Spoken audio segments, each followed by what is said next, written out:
ನಮಸ್ಕಾರ. ನಾನು ನಿಮ್ಮ ಲಕ್ಷ್ಮೀ ಹೆಬ್ಬಾಳ್ಕರ್ ಮಾತಾಡ್ತೀನಿ.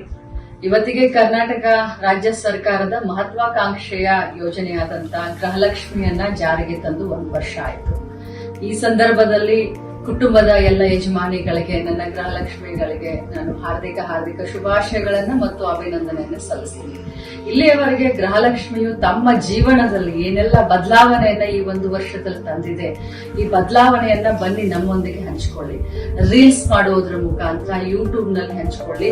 ಯಾರು ಜಾಸ್ತಿ ರೀಲ್ಸ್ ಓಡುತ್ತೆ, ವ್ಯೂಸ್ ಸಿಕ್ಕುತ್ತೋ ಅಂತ ಕುಟುಂಬಕ್ಕೆ, ಅಂತ ಯಜಮಾನಿಗೆ, ಅಂತ ಗೃಹಲಕ್ಷ್ಮಿಗೆ ನಿಮ್ಮ ಲಕ್ಷ್ಮೀ ಹೆಬ್ಬಾಳ್ಕರ್ ಕಡೆಯಿಂದ ಒಂದು ಬಹುಮಾನ 1 ತಿಂಗಳು ಅಂದ್ರೆ ಸೆಪ್ಟೆಂಬರ್ 30ನೇ ತಾರೀಕಿನವರೆಗೂ ನಿಮ್ಮ ರೀಲ್ಸ್ ಗಳನ್ನ ಯೂಟ್ಯೂಬ್ ಗಳಲ್ಲಿ, ಫೇಸ್ಬುಕ್ ನಲ್ಲಿ ಅಥವಾ ಇನ್ಸ್ಟಾಗ್ರಾಮ್ ನಲ್ಲಿ ಹಂಚಿಕೊಳ್ಳಿ. ಜಾಸ್ತಿ ವ್ಯೂ ಸಿಕ್ಕಂತ ರೀಲ್ಸ್ ಮಾಡದಂತವ್ರಿಗೆ ನನ್ನ ಕಡೆಯಿಂದ ವೈಯಕ್ತಿಕವಾಗಿ ಒಂದು ಬಹುಮಾನವನ್ನ ಕೊಡ್ತೀನಿ.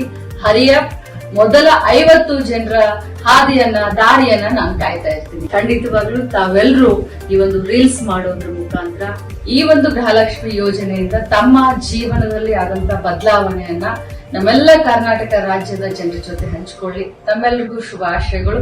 ನಮಸ್ಕಾರ. ಎಲ್ಲರಿಗೂ ಒಳ್ಳೆಯದಾಗಲಿ.